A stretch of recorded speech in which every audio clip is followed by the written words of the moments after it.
All right, I'm going to do a Stampscapes live here. It's at midnight, practically, on a Sunday night. But I just finished doing a foils class today.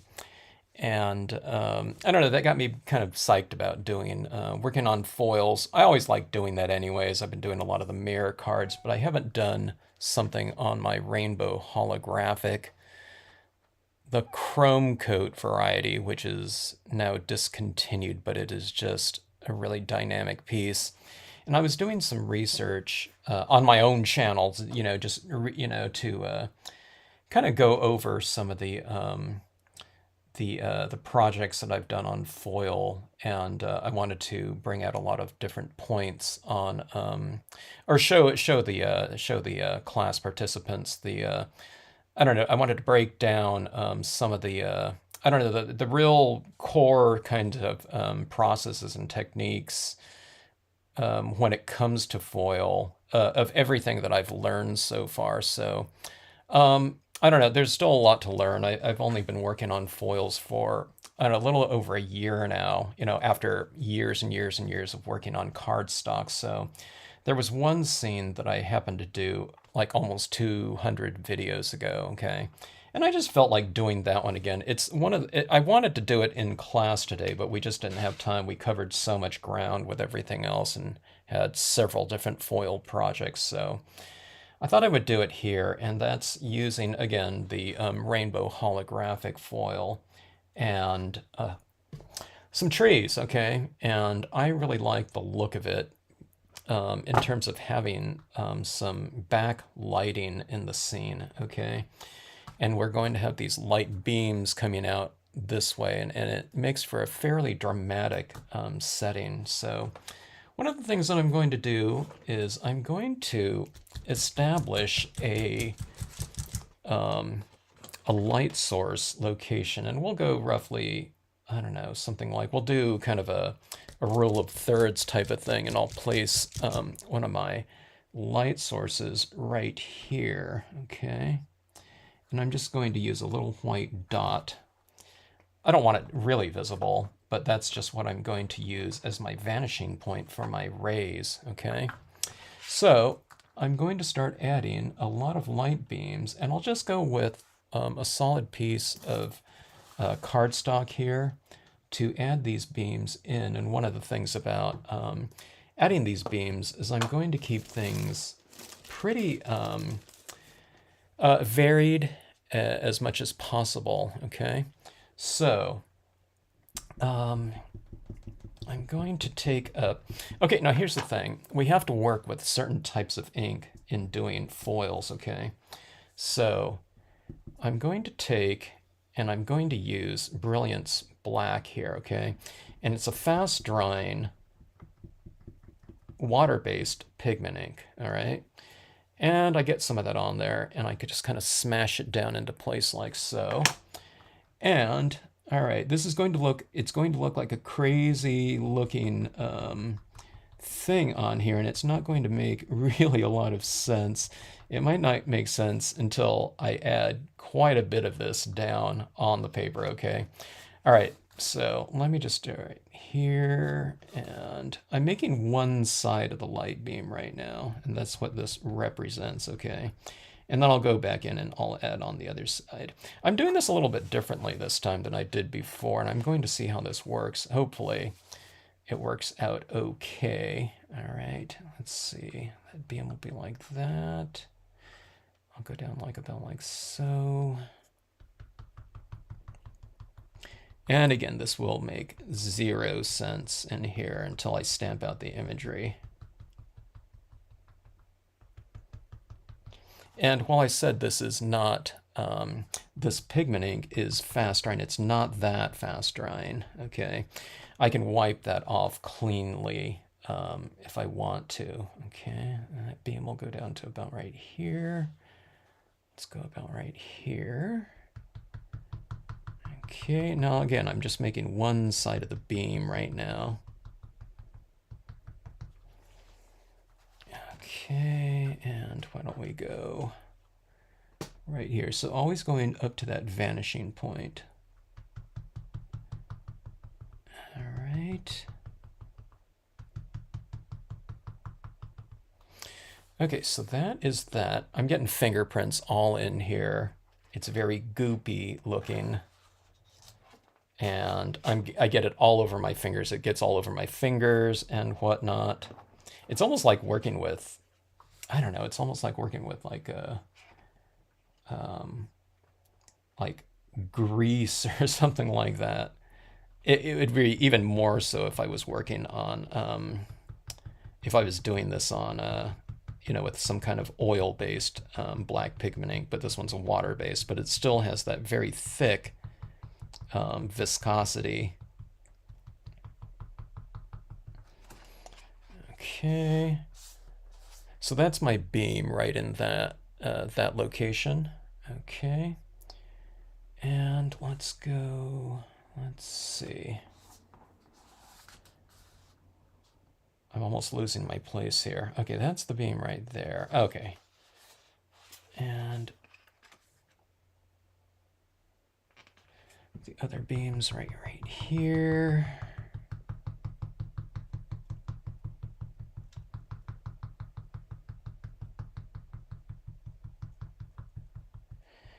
Okay, so there's a beam and there's a beam right there. It's really too solid right now, but we'll go in and we'll really enhance that later on. Okay, I'm almost kind of losing my dot. My dot's like in that little area right there. And this almost feels like, this is almost like, I kind of liken it. Imagine you were stamping or placing this ink on something like glass. That's almost kind of the spirit of this technique right here. So again, just keep that in mind. You're going to get, if you do this type of thing, you're going to get a lot of it wiping off. As I touch in here, it's coming off. But what I do is I heat set this after I'm done, and then I also spray seal it. Okay. But the thing that makes this very slow drying and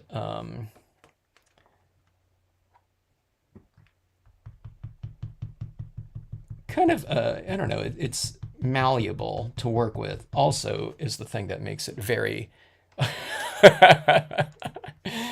Hello, Beverly. I didn't think anyone was going to join on, but it's good to see you. Yeah, it's almost midnight here. I thought, well, there might be someone on Australia that jumps on.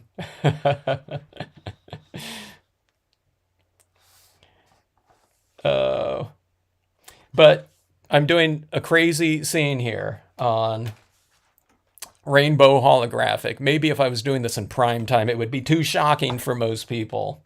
But I had to do this. You know, it's one of those things where I taught a class in using the foils today, and this was one of the projects that I was hoping we would have time to get around to doing. But the class, you know, my class is always, we always run kind of long. I schedule them for 2 hours knowing that they'll probably go over, and they always go like 3.5, but this class went like 4.5 hours long. And we got a lot done, but this is the one, the light beams one, that I really kind of wanted to, I didn't think we would get to it, but I had hoped in you know, in a little way that maybe we would. So anyway, it's probably your bedtime, so I don't know, maybe you can catch a little bit of this. It looks pretty cool once I add in the imagery into this one. I've done this scene before. It was like 200 videos ago, but I'm going to tweak it a little bit. Right now it looks pretty crazy to me, even, to, you know, I'm thinking, wow, did I do it this way? But again, rainbow holographic. It's like going back into the like the early 70s with all that psychedelic types of stuff and the black light posters and everything like that. I don't know, sometimes working on this type of thing reminds me of it. Or it also reminds me of, they called it prism tape. And I don't know what it was out there for, but when we had skateboards in like the 80s, you know, before kind of wooden skateboards became the norm, everyone was using these aluminum skateboards. And I remember everyone was putting like prism tape on their boards to kind of, you know, I don't know, soup them up a little bit from a visual standpoint. It was prism tape and prism tape and grip tape. All right, so I'm softening all these light beams. That's what it's going to kind of represent here. And one thing about the foils is this ink is very malleable. Once you lay it down like that, you can still go in and move it around a lot, okay? This is really just sitting on here. If I put my finger on here, you see how it just comes right off on that. So heat setting and spray sealant at the end, okay? So that being said, you know, it's one of the most forgiving types of surfaces too. If you ever kind of get the results that you're not really wanting or enjoying, I would recommend not doing it like right now. Otherwise, people would all wipe this off completely because, you know, it's kind of weird looking. But, you know, I mean, in theory, you get done with something like this, and if you just don't like it, I mean, you could, in theory, take a just paper towel and just wipe it all off, you know, before you heat set it and whatnot. But anyways, that's going to be my light source in there. So I've gone all the way up to it. And now what I'm going to do, I mean, you can use whatever you want. I could use, now let me grab another, here I'll grab a used cotton ball right here. And I'm going to go in here and I'm going to kind of expand on that light source right in here. I know it looks nuts. They always do. Until you kind of finish up with them. This is like the type of thing that people would kind of panic if this was part of the process and, you know, this is what it called for. You know, if they haven't seen something done and had me kind of explaining, you know, a lot, they think, wait a minute, that's not looking like a light source to me, you know. All right. Going in like so. Boy, that does look crazy. And I'm trying to wipe this clean, so I have to kind of remove it a little bit at a time like that, and then it starts coming clean like that.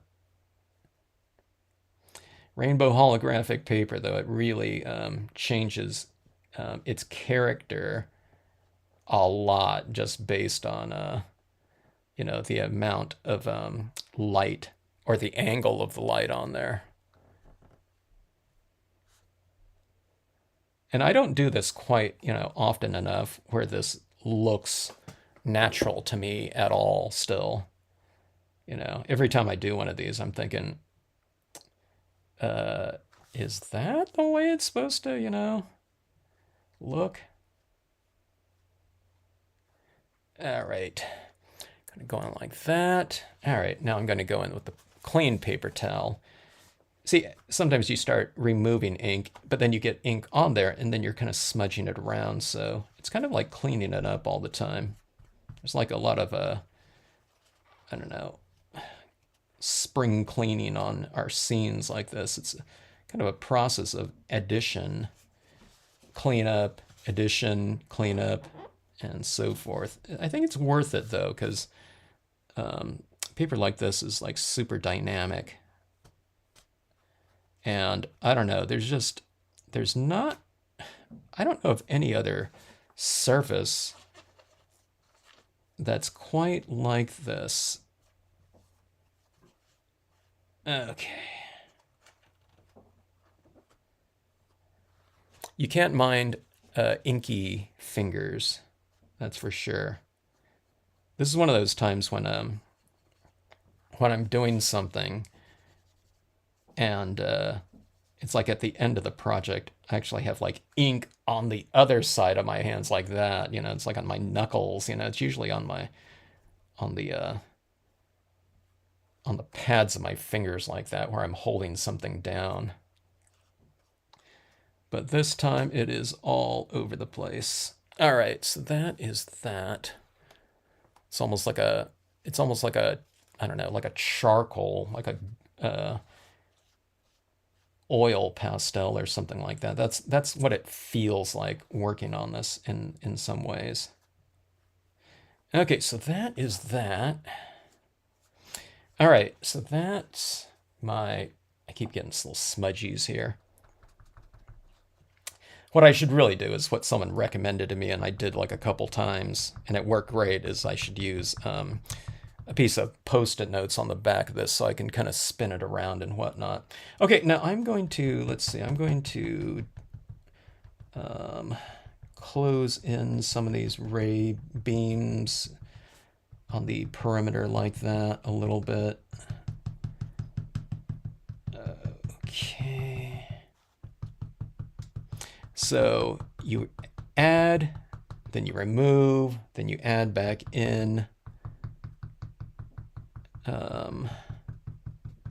I wouldn't say continuously. You just kind of get it until you get roughly a look that looks acceptable, or one that you're going after. I wouldn't really say that you're going after, though, because sometimes it's kind of weird to tell until you get all your imagery stamped out and everything gets added in.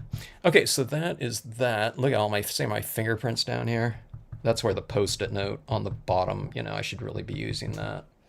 Okay, so that is that. I'm going to go in and do some white blocking out now, okay? I don't want it to be all holographic in there. I mean, some, yeah, for sure. But I want some of this to just represent light. And it's like light that's, I don't know, it's like bending light, you know, like a prism or something like that. So I'll still have that, but it just won't be as extreme everywhere in the scene. Okay, so this is where this white comes into play. Like so. And I'm just going right into the beams like that, so it's a little bit less extreme towards the slight source. We can come in here too.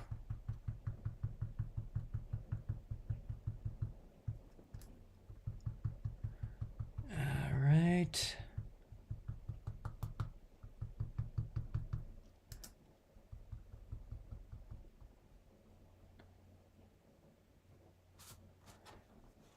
Okay.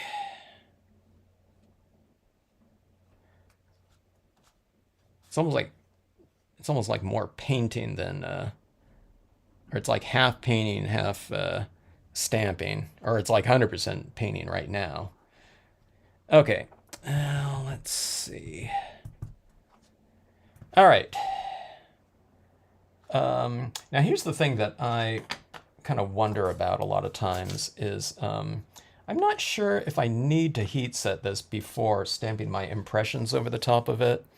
But I think stamping my impressions over the top of it would be a good idea. Hello, Subi! 8 a.m. in the UK. I was wondering if anyone in the UK would be waking up for work and, you know, joining in here, you know, if just temporarily. But good to see you. And hello, Terry. Hey, Terry, where are you located? Beverly is in, you know, Eastern Standard. So it's 3 a.m. for her.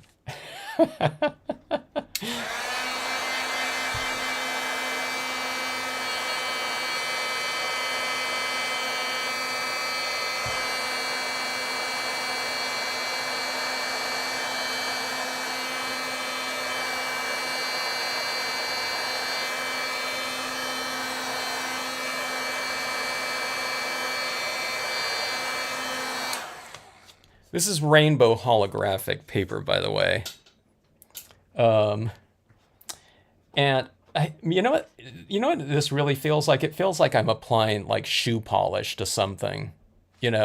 with that oily kind of textured pigment ink. And like I said, this pigment ink right here is a water-based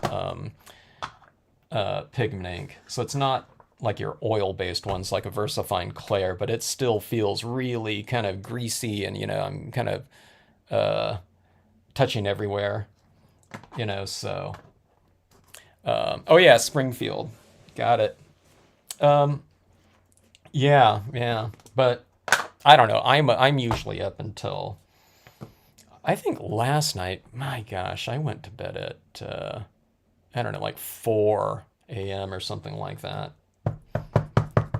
Since my son's out of school and I don't have to get him ready for, going to school, if I'm not waking up at 6:50, anymore, or at least temporarily for the summer. He's got a job working at the gym now, but I'm not sure what time he'll need to be there, but I don't have to get up for that school hour. Okay, so this is, this looks completely nuts right now, and I know it does, but this is supposed to represent some light beams, and I'm going to put these solid types of trees against that light source in the background. So I'm trying to just kind of create this idea of the streaming light coming through this, and this is like a, I don't know, what do you call it? Refraction or whatever. Let me see, I think I can remove some more of this ink. So I'm kind of doing like an ink removal process right here. All right. I'd recommend foil experiments for anyone. Any of you that like to have fun and to get your fingers nice and inky and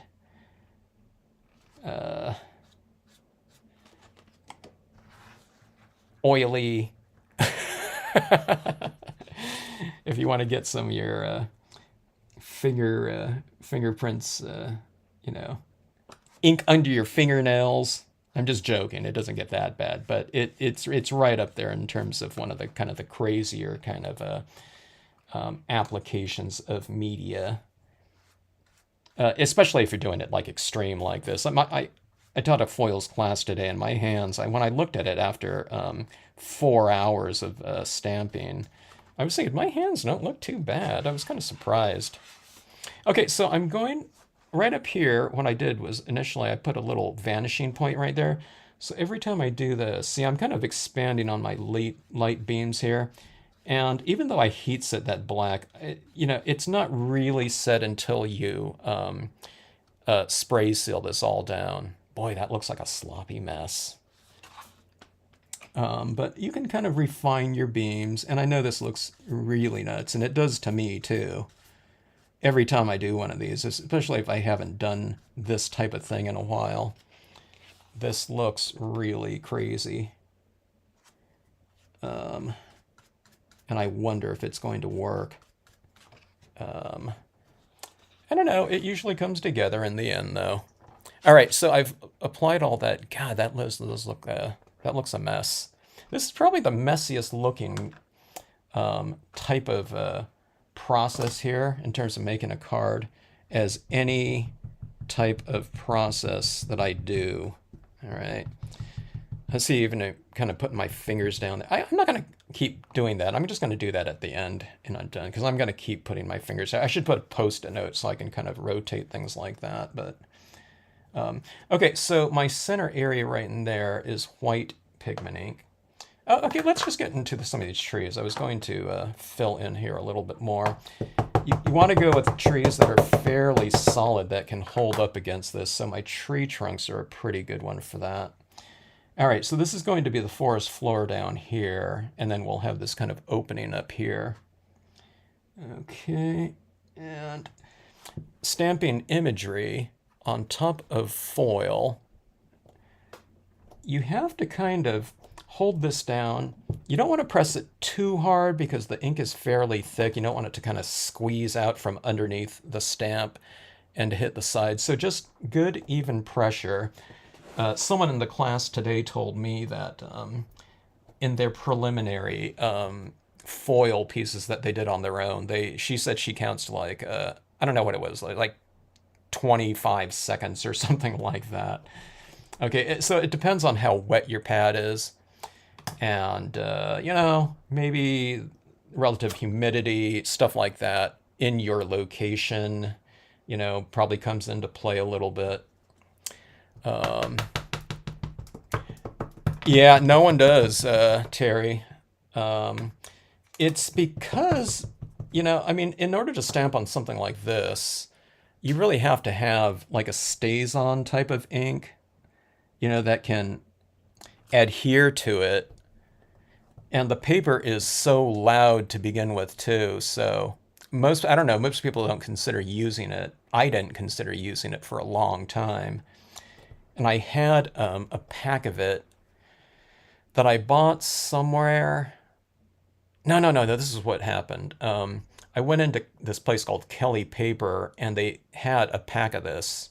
And oh, good night, Beverly. Thanks for joining in for a couple minutes, and have a great night. And then when I started doing some stuff on the Star Dream papers with the Brilliance inks, the Brilliance inks opened up the world for me in terms of what I could stamp on. And not just making impressions on something like this, but the very fact that I could tone and blend colors into it, okay? Additional shadow work and whatnot. That was what really made me start thinking about all these other papers. And I had a sample of the rainbow holographics sitting around for a long time. I had no idea what I was going to do with it, but just all kinds of other metallic papers and whatnot. It just was really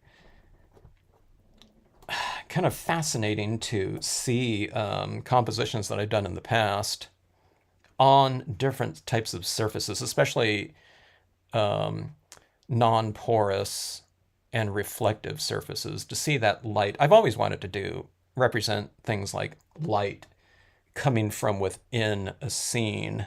I want to create that kind of illusion, like something like this. You want to make it look like light is coming from within the card. But, you're only doing that through the use of contrast. But when you're using some sort of really reflective surface like a foil or an iridescent type of paper, then you really do have that light reflecting back at you, kind of in a really cool way.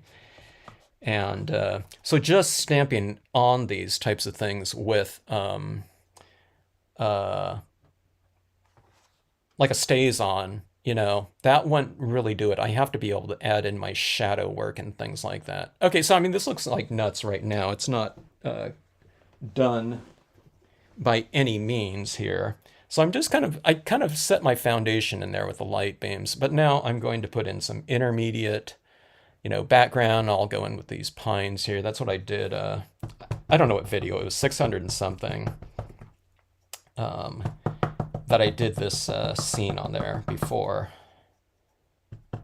I might tweak it a little bit. I might add some different things in the foreground, but here's another tree like this. I'm just going to put these in between these ones in here, okay?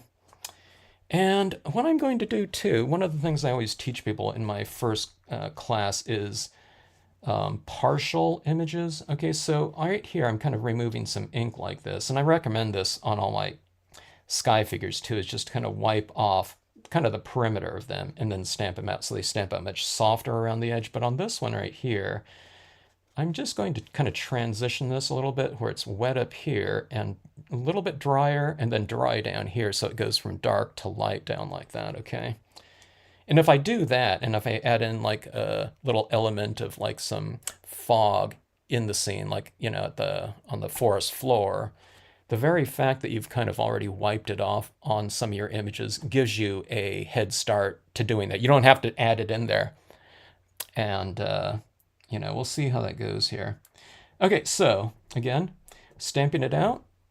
And one of the things is, and again, when you're stamping out these thicker styles of ink onto a non-porous, very slick surface like this, you know, one of the things that I have to remember, if I don't do this for a couple months, I kind of forget about it. And when I place my stamp down, if that ink is fairly thick, especially if you've re-inked your pad and you have a lot of ink on this, what happens is you kind of go down like this, and it's easy for you to go like that a little bit because it's a thick ink. So when you're going like this, it goes like that, you know, and it kind of skews it a little bit. So, I mean, it's not, you know, it's not hard to get the touch for it down. You just, when you touch it down, be decisive and then just, you know, go with it.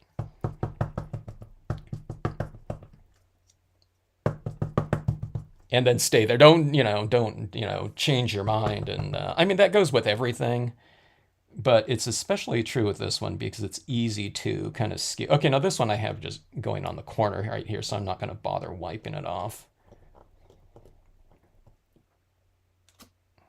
Okay, so kind of filling in like so. I'll put another one right in here. I tell you what though, remember how we removed some of that ink before off the bottom part so we have a solid image, and see how it kind of fades off like that.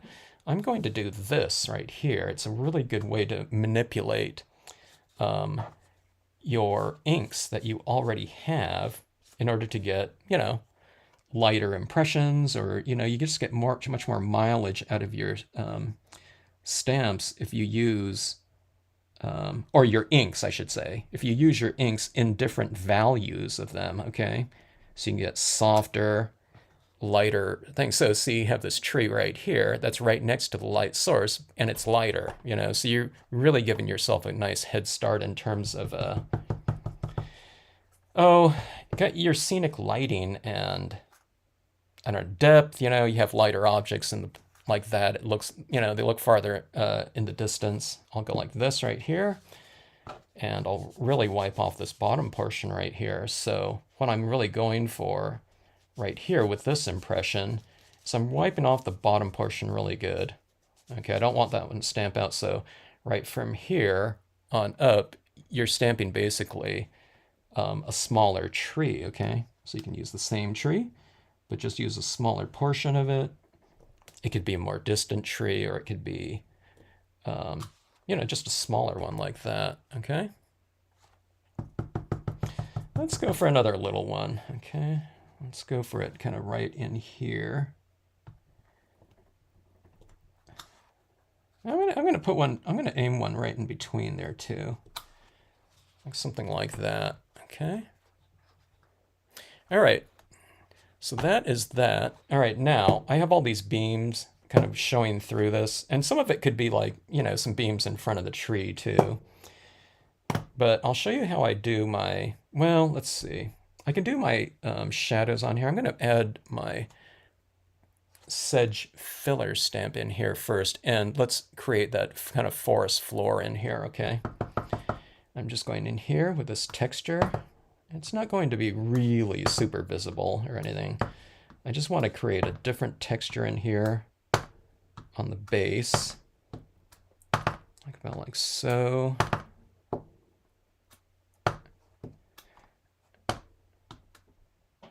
Okay, so we have that. Now, what I'm going to do is I'm going to reinforce lighting, directional lighting. Okay, so on a tree like this, I'm going to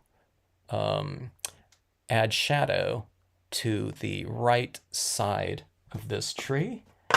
That's on the right side of the scene and to the right of the light, okay? So right side shading right here. All right.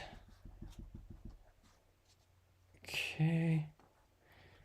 And I'm kind of making this cotton ball a little bit more narrow by squeezing it down like that. And I will add that shadow on this side of the tree.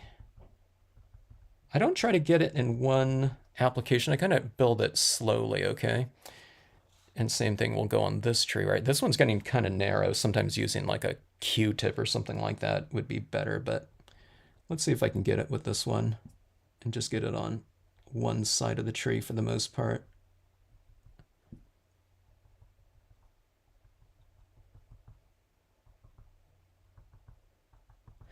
Okay, yeah, not too bad. Okay, so see that? It's kind of giving it a little bit of mass as well. I don't want to just block it all out. I want to have some of that texture of that tree showing.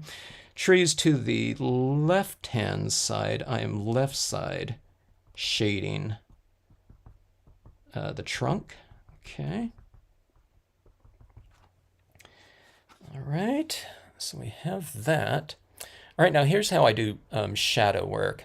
Now this ground isn't supposed to be just completely flat like it's on concrete or something like that, but here's the general way that I do it. I have my little vanishing point right here. I don't know if you guys can see that little dot right there, but that's my vanishing point. That's where all these lines are going to, okay? So I just add my straight edge right here, and I'm going right down here to that tree trunk right there, okay? So there's that line like that. And going like that. This is just kind of my general thing. Like I said, this is supposed to be grass, so it's not all super flat, and I'm adding the shadow as if it's flat. So I'll go and I'll kind of blend it out a little bit more afterwards. Okay, so there's my shadow being created by that tree. Now on here, I already have these light beams that just happen to be there by chance. But here's this tree right here, and I'm going right up to that dot again, right up there, and coming down right here. Okay. And I'm gonna kind of dissipate this too. I don't need the shadow going all the way out here. I can kind of, or on the same strength, I kind of add my shadow strength a little bit closer to my light source, and I kind of dissipate it as it moves off like that, okay? Now this in here, I think I'm gonna wipe that off. I don't think I like that light right there. And this is one of the things that's really great about foils too, okay? This is a little bit too light, dark in here. So I'm going to adjust this. And again, this is pigment ink that I've already heat set, but I can remove this like this with no problem, okay? It's only really set firmly when we spray seal it, and that's what I do after I'm done with all these types of cards like this. So see, it's kind of coming off in kind of like a little smudgy, I mean, it's not just wiping off like super clean, but you know, I mean, it's coming off reasonably well, okay? And I'm just taking off a little bit of time. I have a lot of smudgy kind of black on this, so I'm kind of smudging it in there, but you can just go on and go like that. It's like an eraser on this type of, you know, non-porous types of surfaces here. So I was telling people earlier that I mean, if I wanted to, I can just erase the whole thing. You know, I've never done that before, but I mean, in theory, you could. Okay, so let's see here. See that right there? I can kind of go right down into that reflective foil like that. It's the most forgiving type of surface and ink combination you can ever use, in my opinion. I mean, I can't think of anything else, any other types of surface media combinations that you can erase ink with, you know. Okay, so this, I'm kind of going in here too. I don't want that just real sharp line like that. I'm going in and, you know, just kind of, I can remove some here and there. I can lighten it up a little bit. That shadow isn't so just stark in there. Okay, all right, but let's cast this shadow from this tree. Let's see all my smudgy fingerprints where I'm removing right there. We just add that all back in later on. All right, so let's see. Shadows going like this here. So all of your lighting is always going in perspective when you go always to that same little vanishing point right there. See it? Sorry, that tiny little dot right there. All right, so here we go. I'm glad you think so, Sue. A lot of people think, oh my God, this is so yucky.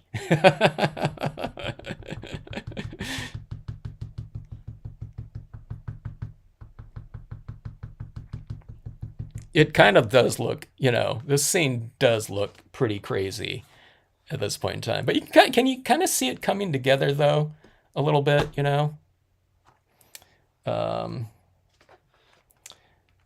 It kind of, you know, it comes around a little bit at a time. Okay, going like this. Adding a little bit more shadow, adding a little bit more around the trunk, and then just kind of dissipating it a little bit. So at its wettest point, you add it in the darkest area, tap it down slowly, and just kind of, you know, as I tap it off, I'm kind of going lighter and lighter, like that. So we have our kind of lines kind of established a little bit. Some of my lighting in here, you know, there's a little bit too much in some areas, okay? So like say right here, this is getting a little bit too thick, so I'm going to remove some lighting off of this side of the tree like that, okay? Same thing right here, we'll just remove a little bit like this. It's almost like you're painting highlights back into it, but you're doing really more of a subtractive process, or you are doing a, you know, subtractive process in here in terms of that ink like that. See that? You can just kind of, now I removed off too much right here, so I'll remove, and then I'll add a little bit in. So it's like you remove, now it looks kind of weird, and then you kind of just tone it back in like that. And then you get that diffused look like that, okay? Same thing on this one right here. Let's go with a little bit more of this trunk here showing. I don't know if does anyone know what a scratch board is? It's where you go in and you're adding marks into, oftentimes scratchboard is, they sell it black, but it's not really, scratchboard isn't necessarily always black, but you can scratch into it. A lot of times they have the holographic paper on the other side of it, but you can take, this is called a scratch knife right here, okay? There's different types of scratch knives. This one happens to be like a little, I don't know, all blurry right now, but it's like a little tiny spoon, okay? I mean, it's not, you're not going in there to cut anything. It's just, you're in there to kind of scrape like this, okay? And, oh yeah, Bigfoot silhouette would be great. It would be great, especially in something like this, you know? What was that, that film, that famous film called? Someone should do a stamp like that, or it's like walking in the background. But let me show you like this, okay? So this ink is really wet. See this right here? I can go in and you can kind of, you know, add some little highlights onto your trees like this, you know, and add texturing and whatnot. It's like a little illumination. So it's kind of like, you know, it's almost like scratchboard in a way. See on the side of this tree, here's my light source right here. I flipped this around because I'm putting my hand in all this, but you can add a little bit of illumination like this on your trunk, like that. Here's this limb right here, capturing that light. See this trunk right here, okay? I'll just give it a little bit of a, what is that? Left side illumination. So I added the shadows on the far side, and we're doing our illumination on the opposite side. Now the light is right here on this tree. You can go in and do this. You know, you can do this with, I don't know, grab a knife or, I don't know, like a pin. You can do this with a pin and go in and do these types of things like that. Your little ink removal. All right, so see, this is, you know, we have our kind of our lighting being strengthened a little bit.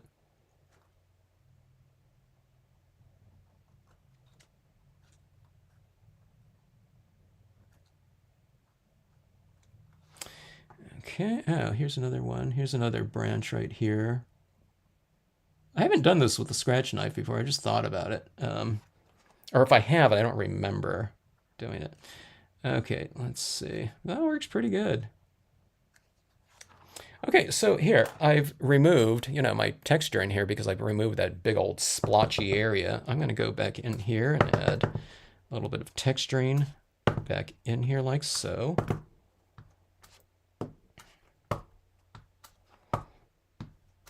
Okay. All right, let's see here. Let me get my bearings a little bit. And here's what is great about the rainbow holographic, okay? Look at all these different colors in here. Now, if you just joined in, I blocked off some of this in here just so it's not so completely uniform in terms of the holographic nature of that. All right. But you get all these different colors like that.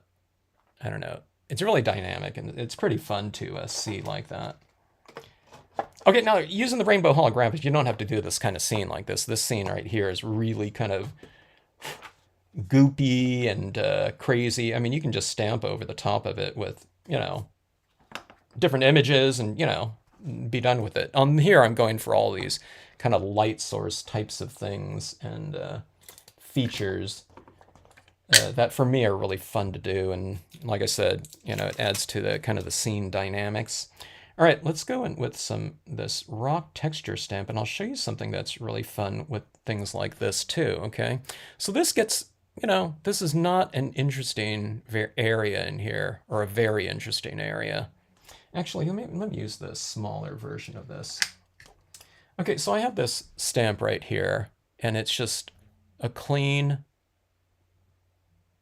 no inked, you know, it's not inked up, okay?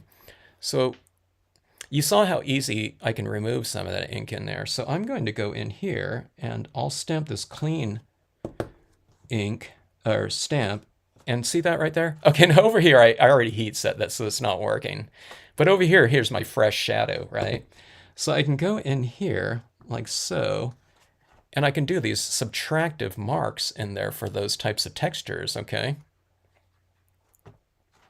If you don't have a mess, Sue, we're not living up to the potential amount of fun that we could be having. You know, I used to give these workshops, and I mean, it wasn't always the case, you know, but, you know, I would do the cleaning of my, you know, the workshop area.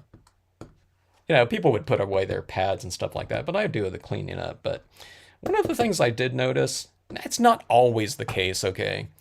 But oftentimes, now see like that texturing in there, okay? So you do the reverse impressions like that, okay?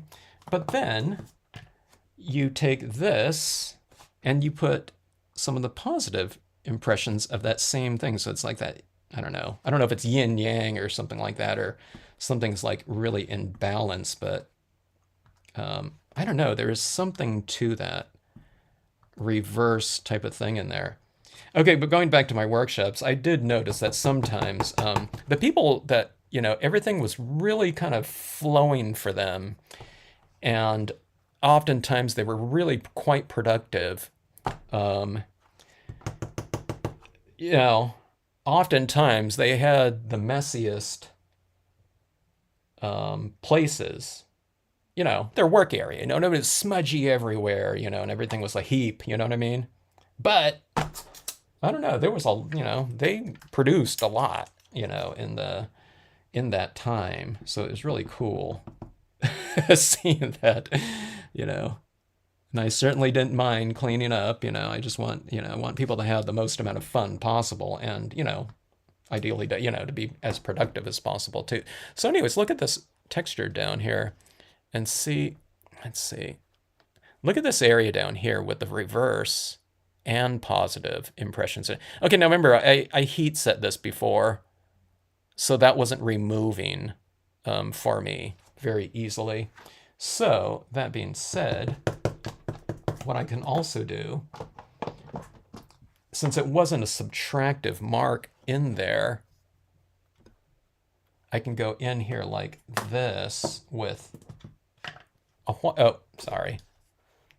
white ink like this, and we can actually do an additive process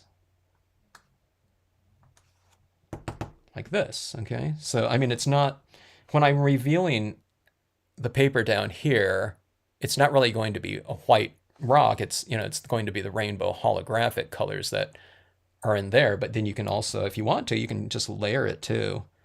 There could be some white pebbles down here. And again, this is all kind of about texture and complementary textures and whatnot. Okay, so we have that. like so. Okay, let's take a look down here. Let's take a look at it in the overall as well. Okay, those white ones really show up very distinctly. Let me blend that out a little bit. Okay, so let's go in here. And it was the only one like in that little area, so just kind of filling it a little bit. All right, now let's see. I'm going to add in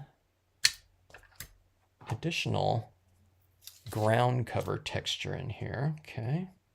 And this is one of those things too. I mean, you could do like a bush in here and do a subtractive mark in there, potentially. I'm going to do this in black. All right. I tell you what, let me think here. Here's the thing. There's the part where in foils, I have to think about it in layers too. I'm thinking about what's going through my mind now is I'm wondering if I should heat set this now so that I can stamp this down. Or if I should heat set this, add a little bit of, I add like fog at the base of this. Look at the different colors, you know, when my hand covers that up. Look at that in here. Maybe I don't want to add too much fog. Look at how bright those colors get, you know, from blocking out that shadow, you know, or the light on there. Wow. Okay, let me do that. I'm gonna heat set this, okay? And then I'm gonna add in some little fog at the base of this, and then I'm going to put some additional textures in there.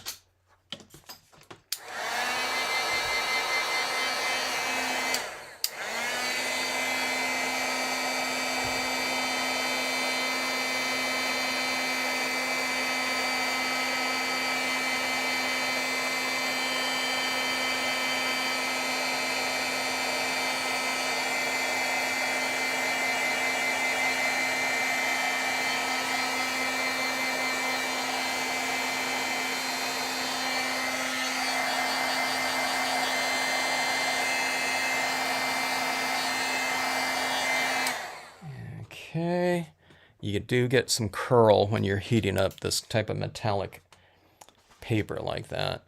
Look at those striations too, if you kind of curl it that way.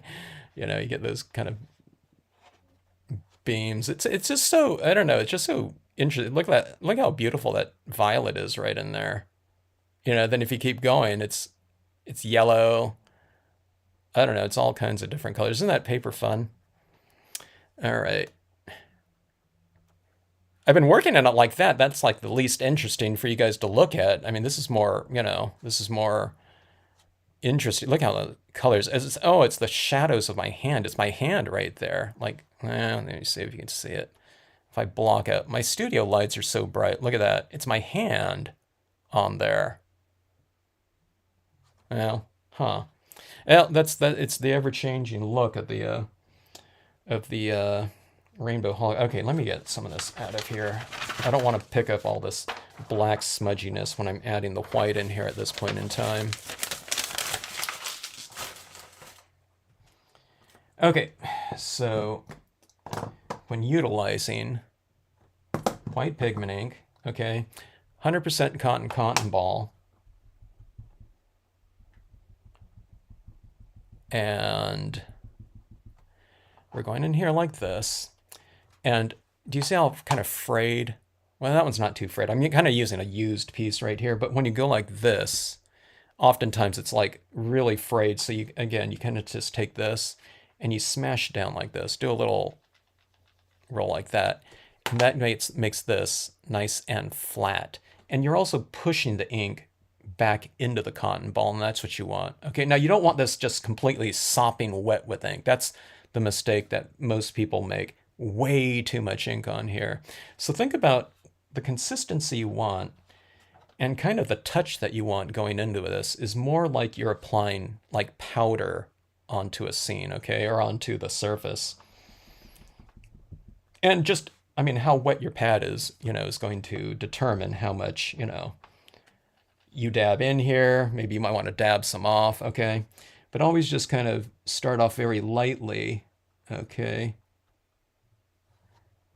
Lightly dabbing like that. See, right there? That's what I'm going for right there.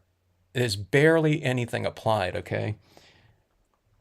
And I'm starting in the lighter area, and then I'm working into that darker area. And then I'm condensing it in a small area, and then I'm just kind of lightly, I have a lot of ink on here because I just re-inked this today, before the class, but see, it's like that light is hitting that area of the trunk. Okay, I'm going to do the same thing on this one right here.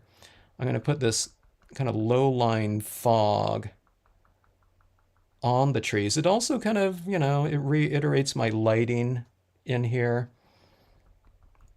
by illuminating the side of the tree and putting some of that fog at the base of the trees like that.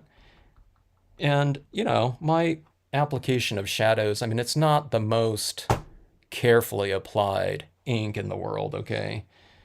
I wouldn't call it completely haphazard, but, it's definitely not. It's anything but precision ink applications, okay? And I don't worry about that because I just know that I'm going to go in and just smooth things out with this type of effect anyways, okay? So see this? The lighting is coming from this side, so on the interior in here, I put a little bit of this fog in that space. And see right here? I mean, I think that trunk looks pretty good as is, but I think this looks a little bit better like that, when you kind of add a little bit of lighting to it. I have this harsh kind of beam out here, that blackness that doesn't look so good, so I'll put a little bit of this tree. Remember how I've wiped off the base of some of these trees before? Now I'm just kind of going in here and adding in a little bit more light to the base of it like that. I can put some lighting on this tree in the background, like so. So it's like there, here down here, it's getting a little bit more illuminated, like so. I could put some on my tree up here in that light beam, like it's reflecting some of that light. Let's break up this shadow a little bit with a little bit of a textural change down there. All right, and we have that. Let's take a look and see it at a couple different angles here.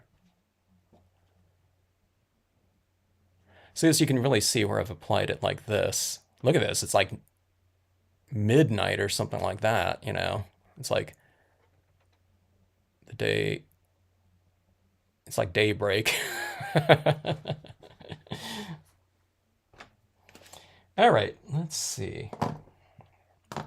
Let's go for a few more textures in here.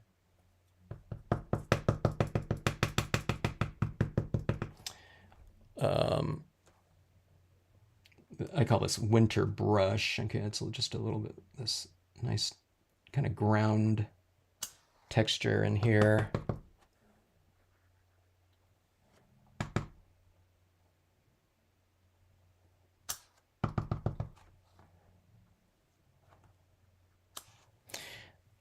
The way that I kind of learned to do reverse impressions, ink lifting, is one time I used this stamp and I was stamping it like in an area, like in a shadow like that, and I lifted it and it was like, oh, it removed ink, So it's like, oh, I think we can use that as a technique. Okay, so let's go with this. Okay, we're starting to do some little refinements in here now.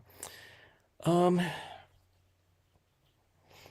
don't know, I guess you can call the whole last half hour refinements, or kind of a, I wouldn't call it repair work again. See, I do these, I mean, if you guys were here before I added in any imagery, it was a sloppy looking mess, okay? But that's oftentimes what these foundations might look like in certain types of techniques, okay? You just kind of have to see them through and add in all these things and let it develop, because it was just, again, it was just that. It was a foundation for your other types of techniques that you're going to add on there. And I know, even for me, I can't absolutely see, 100% if even, I don't know, 60% of what something might look like in the end result, especially with something like this. And I've done this one before too, but I was looking at that thinking, wow, was that, the one that I did before such a sloppy mess? Okay. And sometimes they are, You have to embrace the slop.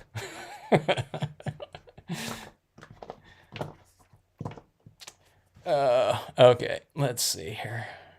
Yeah, look at that. Okay, I think I'm going to add in something. I'm going to add in a couple things that I didn't do in a previous version. I'm just going to have some overhanging tree limbs in here. A little bit more of a canopy, maybe. Let me see if I have my other leaves stamp.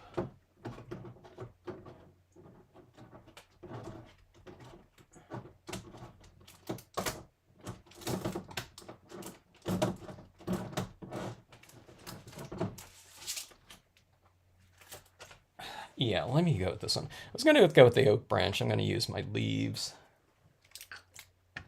That's just what it's called. It's just called leaves. Okay, so here's what I'm looking at here from a compositional standpoint, okay? I mean, these trees going off there are fine, but what these do, these verticals like this, we create all these like 90-degree angles like that, okay? Not quite 90, some of them are leaning over a little bit. But these hard edges like that, oftentimes I like to soften those up a little bit. Now, I don't try to eradicate all of them, but I just try to get rid of some by having some overhanging types of foliage in here, okay? And that's with something like that. Yeah, that's Sue. That's absolutely right. It looks completely different to me too. You know what I did too? What really helped is I opened up this area right here from the that hard shape that I had in there initially. But that's what's really fun about foils, okay? It's exactly the thing that would oftentimes, it prevents, things that often prevent us from doing a certain type of thing opens up the doors for being able to do something else. So the thing that prevents us from being able to use this type of surface to stamp on is also the thing, if you have the right ink, allows us to completely edit, almost completely, an area that had been previously applied with that media. You can just wipe it right off, okay? So it's like those little things. It's there's give and take with everything, This, I mean, I couldn't use, we're not going to use dye-based inks on this. We're not going to use oil-based pigment inks. I don't know, I think alcohol inks on this would kind of be limited in some ways because they're transparent, just like dyes. The alcohol inks, I believe, would be able to be applied to this, though. You can apply them, but I don't know how effective they would be because they're just completely see-through, and you can see how, dynamic that color is underneath it. So by leaving things bare like that, we have the color already inherent in this paper. Okay, so that just leaves us with, what I'm getting at, it leaves us with, white and black brilliance ink. Or you can do like I could probably stamp out these images right here in a STAZN, and I think it would be fine. Yeah, Morning Has Broken. I love that. That Morning Has Broken has made it into a lot of mixed, I don't think I put it in mixed tapes, but mixed CDs for me. You're talking about the Cat Stevens version?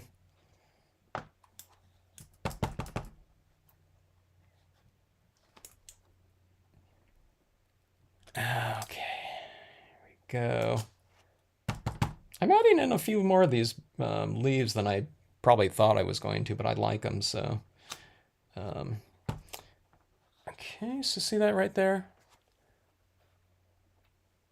See, it just kind of breaks up the hard edges in there a little bit, And also kind of having these leaves coming down like that, it kind of, see, these trees are going up like that, and it kind of contains the viewer's eye, and, it kind of keeps it a little bit, lower in here by doing that. It's kind of framing the scene off a little bit, I guess, like this. Okay, so I've gone right here, here, okay.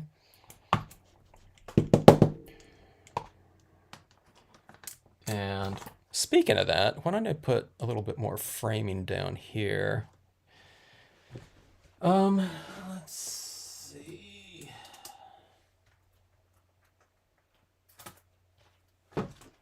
Right.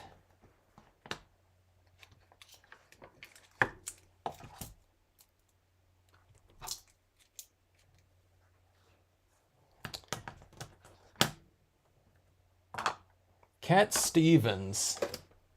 T for Tillerman.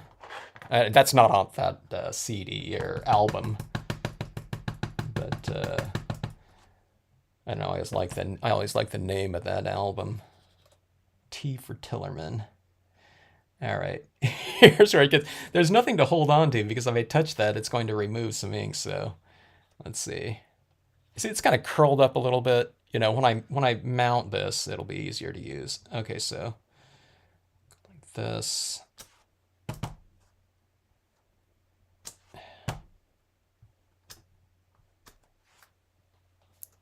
Okay, a little bit of framing right there, and I'll put some right here. I have this branch right here, but I'll put this in there as well. Okay.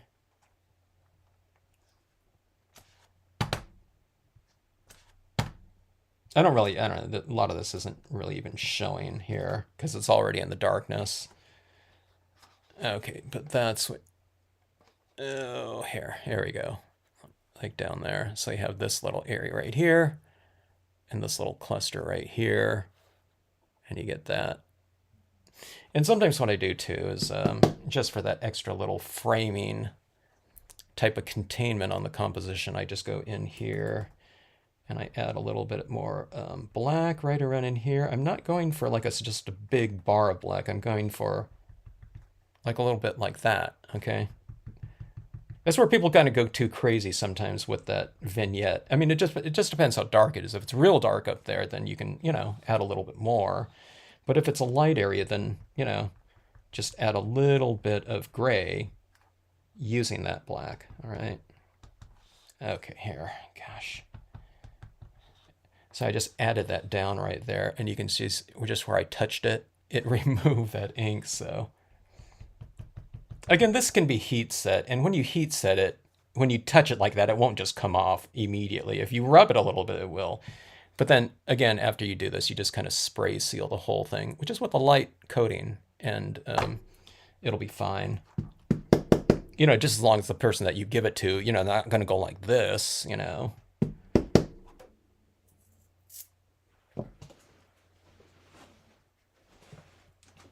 All right, so that is that.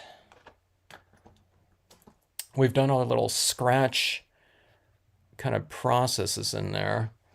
Let's go in with a white acrylic paint pen that will be able to be applied on anything, and we'll add in some additional lighting into the scene. I'm making an assessment if I want anything else in here. That would be there's always a spot in so many scenes where I'm thinking, okay, a deer would go perfect for that little area like that. I don't want to stamp like a deer in 80% of my scenes, but it really would go like super well in there. Let me see. I can even go like an entire horseback rider like that. Someone's out for like a morning ride. I can have them coming out from behind that tree. Maybe too big, but let's see. Here's just a little horse. If I did this little horse down here, then these are like the giant sequoias here. Oh, here's this little doe. I just used this one though. Okay, let me, well, let's see. Yeah. I don't know. This one right here, that's like the scale for it right there. I don't really like this little blotchy black area either in here. So if I do this, it would really cover that right up like that. Hmm. Let me think about that one for 60 seconds here. Okay, so light is coming from here. Okay, so left side illumination on these trees. Okay. We kind of already have these textures going in here, you know, with this ground cover in here, but all right, let's get out. Let me shake this up. Okay, 0.7 extra fine paint pen.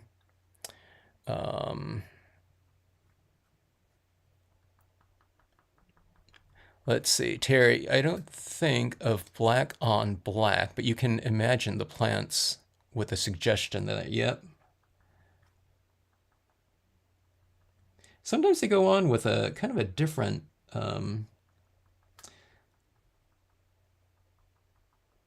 value of black. So sometimes it could be like a darker, well, I guess it would be just variations of gray then, right? But I don't know, sometimes yeah, sometimes it looks different too. And it doesn't just smooth out to, you know, complete uniformity. And sometimes when you're going black and black too, on something like this, you might stamp it out and then like where it overlaps into the other blacks, sometimes you get this kind of that removal that happens. It didn't really happen here because I think I heat set before I put these ones on here. But sometimes when you're squishing it out like that, you get this little white line on the tops of them where it was kind of like squeezing out, like say the edge of the stamp touched the wet ink. So it applied on the flat end of it, but the side of this stamp where there was no ink, it like removes it. So it's like instant instant kind of highlighting on that object, which is kind of cool. It's one of those things that, I don't know, for me, I can't really control that. So when it happens, it's just kind of more like I don't know, a nice, kind of unexpected event. Okay, so adding some little highlights on the sides of my pine trees like this. You see that like that?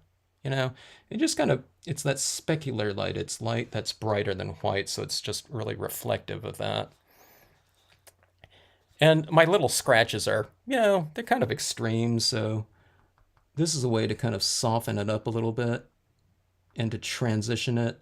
You know, I'm not going to do it over all of them, but I can just kind of transition from a really light scratch to the darker part of the tree a little bit more gracefully like this.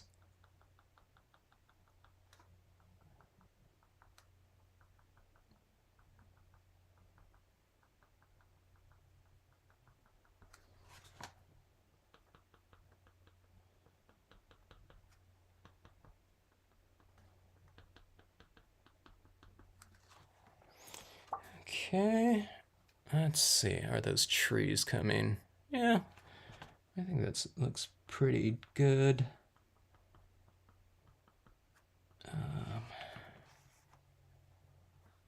Okay.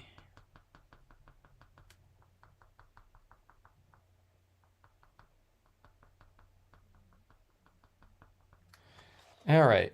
I purposely haven't done too much down here. I'm going to stamp that little writer, and if I don't like it, I can always wipe it off. Now, I don't want to have to wipe it off, but if need be, we will do that. I think I'm going to make the area behind the writer a little bit lighter, though,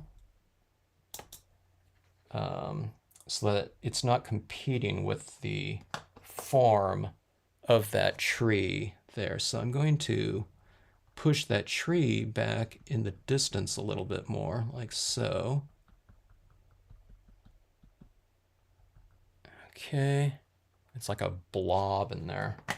Let's see. I was showing people in my foils class today too, where you can utilize your white pigment ink as a foundation for other types of inks. You can even stamp something over the top of that in dye-based ink, and it'll adhere to that white.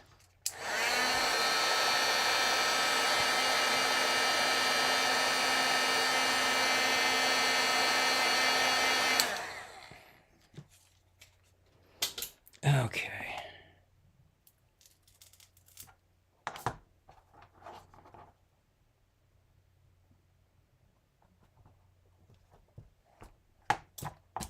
We'll do the same thing to this too. We'll ink up.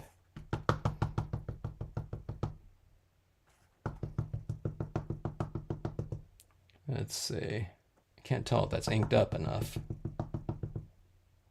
Okay, I think it is. And just like on the pine trees in the background, I'm going to wipe off the feet a little bit. I'm not trying to wipe it off completely, but it'll be like this writer is kind of writing in a little bit of a, I don't know, morning fog or something like that. That would be a really good idea to do, Terry. I don't always do what would be best, though. That would be for someone that's not lazy like me. Okay. That would be a really good idea, though. What people do is, a lot of, I was mentioning one of the stampers that really did awesome work. She had all these stamps. She stamped them on acetate with StazOn ink, and then she composed like that. So she didn't know if she wanted something.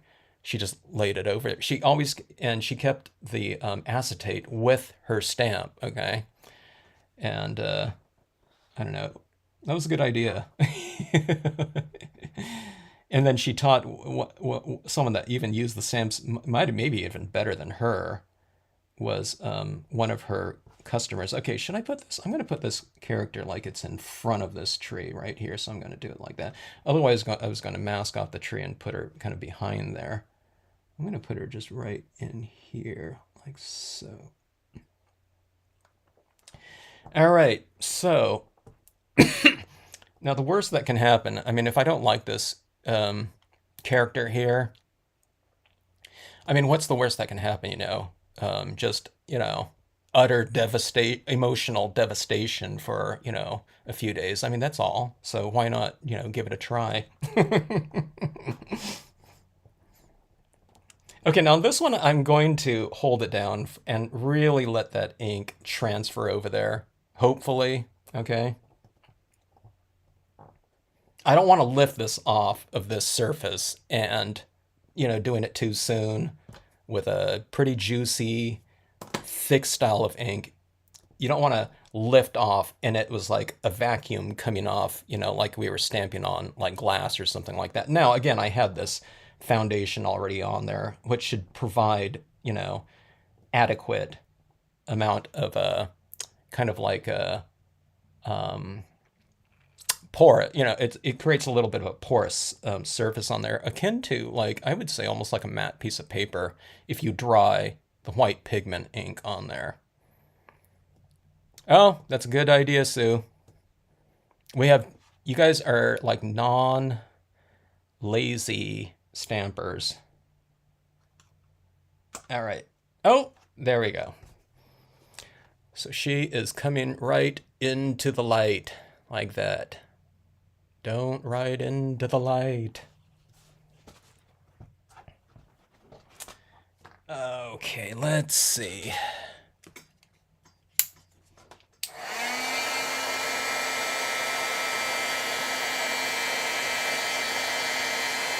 Is anyone a horseback rider? I don't ride. I have friends that do, but forest refraction. It seems like that would be a pretty cool sight, to see. Oh, this paper right here too. if you do that like northern light type of effect, or looking, I'm trying to see. Let me show you something.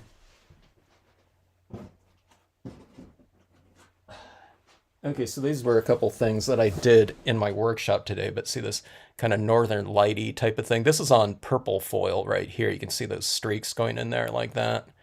And this one's on a different style of rainbow holographic. Okay, this one right here is like a really cheap version, but I love using it still though, but it just doesn't have those. But these types of things are awesome on that paper right there. Okay, so I've dried this off. Now that I've stamped it, and we'll just go in here and reiterate with the white pigment ink. Okay. I love working on foils. I would probably do a little bit more of it, but I think, I don't know, people think it's like weird, and a lot of people just, they are not, they just don't feel like trying it. It's just too weird of a concept, and, so I don't work on it. I don't know, I still do the things that I still like to do, but I do kind of purposely force myself to stop using it at times because it's very addictive too. When you get those, colors like that coming out, or those, all of these reflective, look at all my foils that I have kind of ready to go here, um, but yeah, it is a weird kind of whole thing about it. There's a weird kind of process to it. And I don't know. I think they're really dynamic results, though. And I really recommend it for everyone to give a try to. You don't have to do a scene, but just stamping something on foils, it's just so much fun. Just as long as you're using the right media on it, StazOn or Brilliance inks, okay? Look at that. See, I just add a little bit more of that white right up here. And look at that tree, how that looks there. And that tree in the rainbow holographic too. I mean, look at that, there's different colors on there. You know what I mean? It's just really kind of interesting to watch that. Let's watch the light change on there again. Look at that. That's almost like no color at all. And then,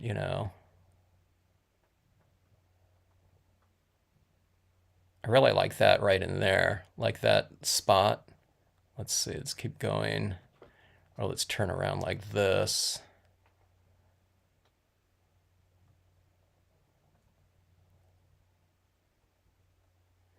It's definitely, it makes for a really interactive type of card. Now see, if I made this like a little pond or something like this down here, let's say if this is like a water's edge type of thing, or flooded forest or anything like that. Let's see what that would look like, just out of curiosity.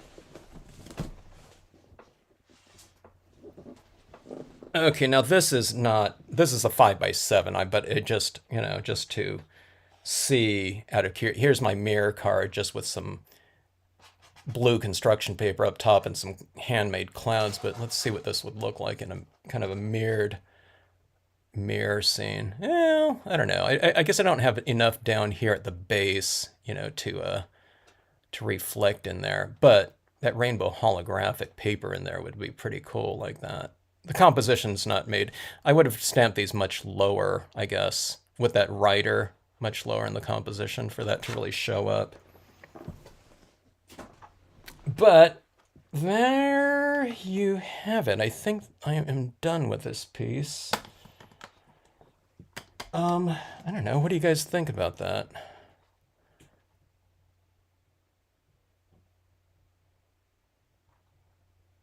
So I have all these in, I have a playlist on this channel too. It's in the metallics. All right, so there's both, there's the different colors of foil. There's the rainbow holographics. And in that playlist, there's also the iridescent styles of paper. And you kind of work them, kind of similarly. The foils, though, are less porous than like a Stardream iridescent style of paper.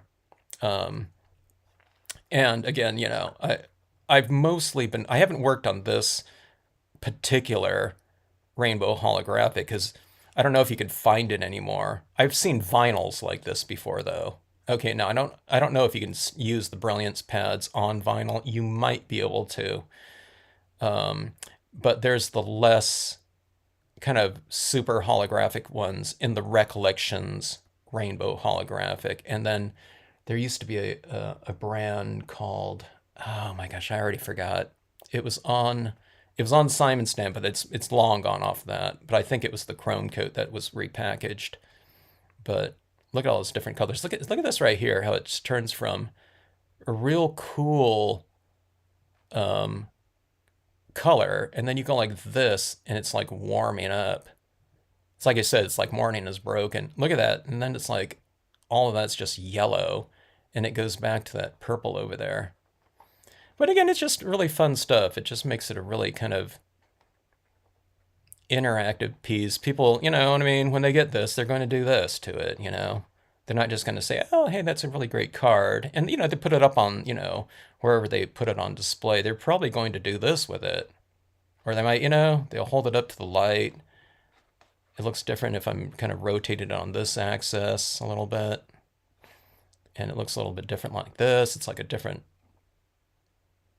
I can almost get it all warm tones like that at one angle. Let me see if I can get it. It's like a challenge here, It's like one of those puzzles. I can't get rid of that little lower section of that purple like that. I'm trying to get just all oranges or whatnot.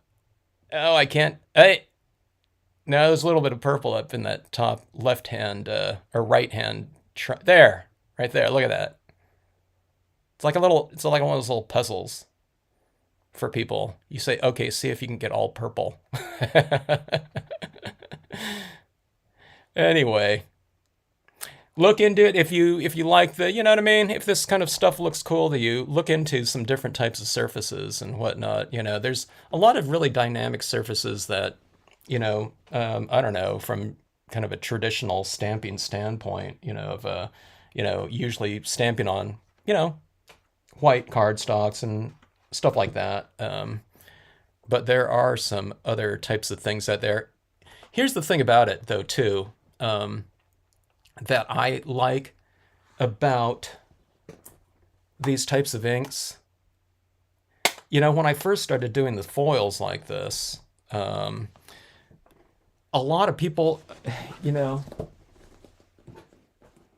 they already have all of these types of papers in their supplies already. Here's just some gold foil right here, okay?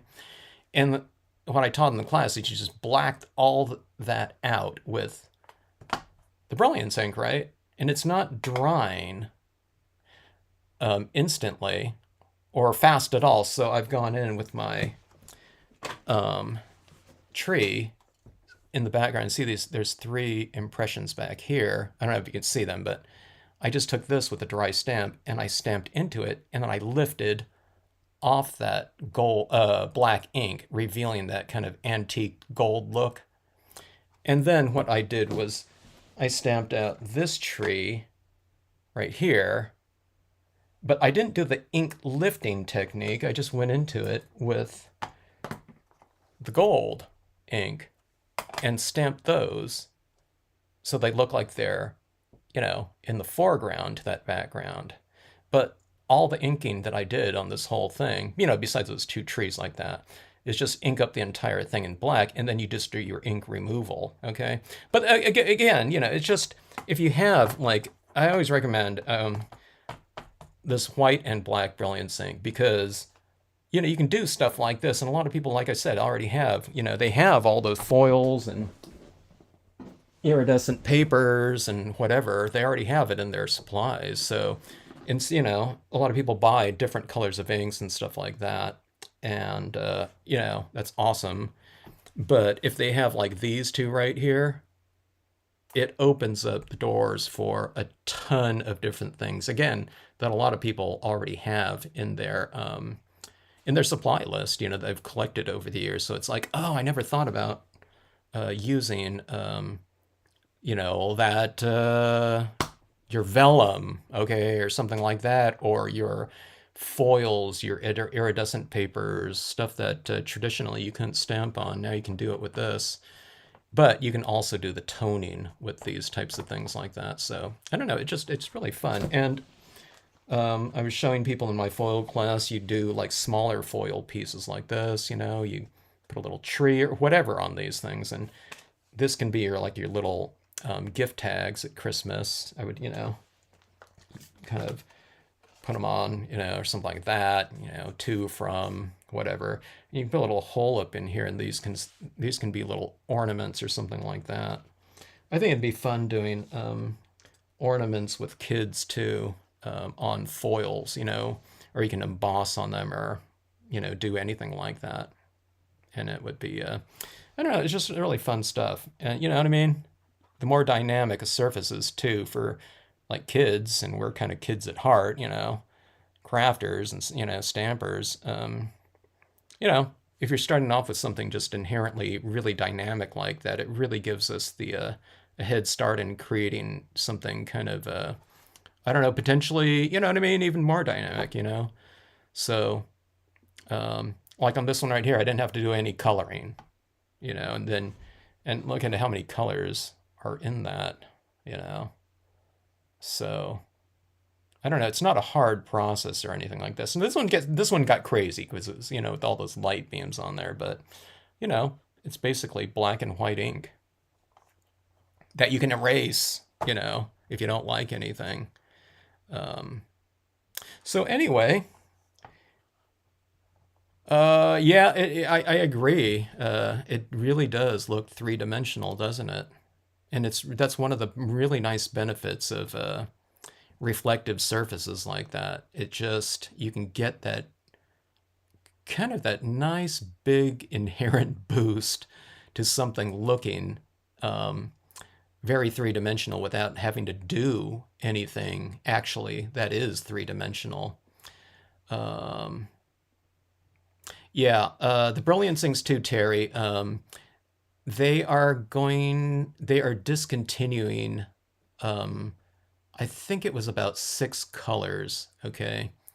One of my class participants bought a bunch of the Brilliance inks. You know, these inks have been around for like 20 years, 25 years or something like that. And they are so awesome, but stuff that's just, you know, over 2 decades old, they're just not selling anymore. You know, even if they're the only thing like that. Now, I don't know, maybe if like a StazOn's been around for that long, but that's like a staple for everyone, so they can stamp on whatever they want. But the Brilliance inks are the only ones that are the only water-based pigment inks that are designed to dry, or to have the potential of drying on those non-porous. They made them to dry on glossy cardstock is what they designed them for. Okay, so that being said, I think the white and the black are going to be around for quite some time. Hopefully, okay, it wasn't on the list to be discontinued, but some of the colors that you might have bought are being discontinued. Maybe. There's about 6 of them, I think, that someone mentioned to me. I don't have any of the colors. I just have the black and white, silver and gold, okay? But for me, I don't have any affiliation with them at all. You mentioned these types of things because, you know, for all I know, you know, they could be discontinued tomorrow because, you know, I mentioned these last year and a lot of new stampers, okay, had never even heard of Brilliance inks. And again, it was because, you know, things were really popular so long ago. And most people had at least 1 or 2 pads, including myself, but I just never used it. So I'm buying the re-inkers for them right now while they're still around because it opens up so many doorways for me. And I don't see another manufacturer coming out with anything really similar because they haven't over the last, you know, 20 years. It's still the only water-based pigment ink that I know of that can dry on something like this. So it's all that little shading work in there.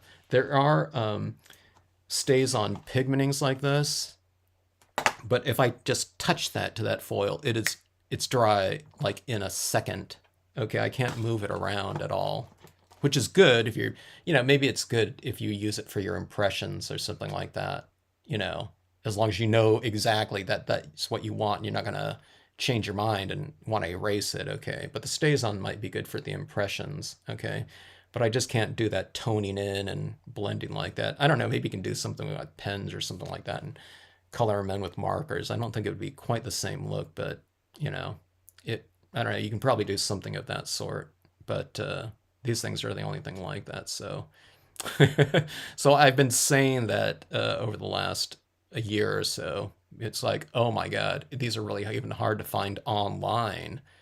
So it really kind of puts in my mind that the timer's on, the countdown's on for a time when it's going to be they're not going to be around very much longer. So yeah, I like it too, Sue. Stamping on vellum, and I use my Brilliance black oftentimes on the vellum because it'll dry on there just fine. Vellum's even porous, so with something like this, it just dries really fast for me.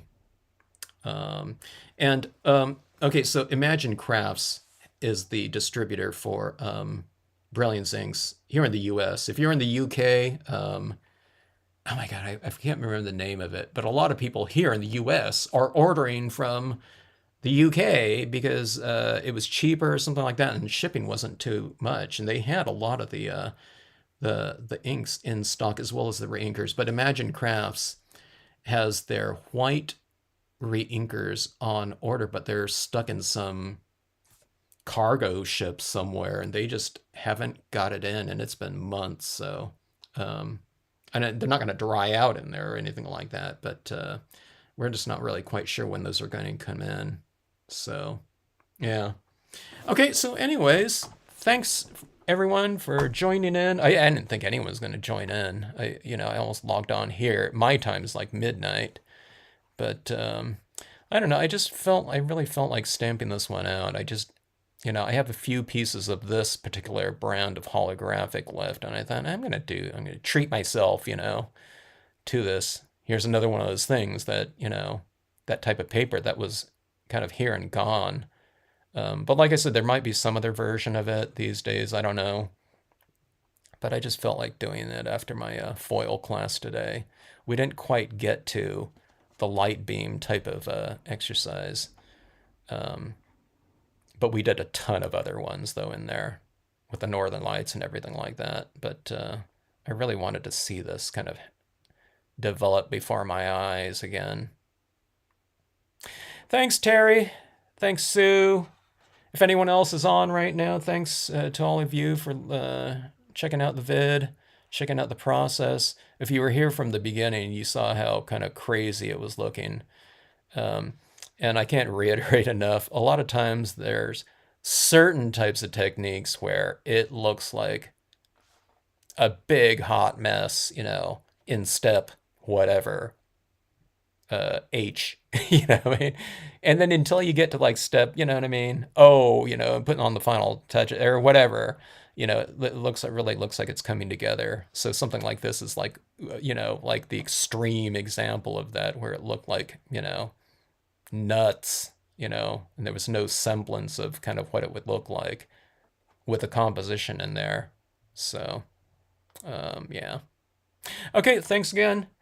Have a great rest of day. If you're in the US, have a great rest of night. If you're in Eastern Standard Time, you're almost in the morning again. So, yeah. Okay, we'll see you on a future live stream.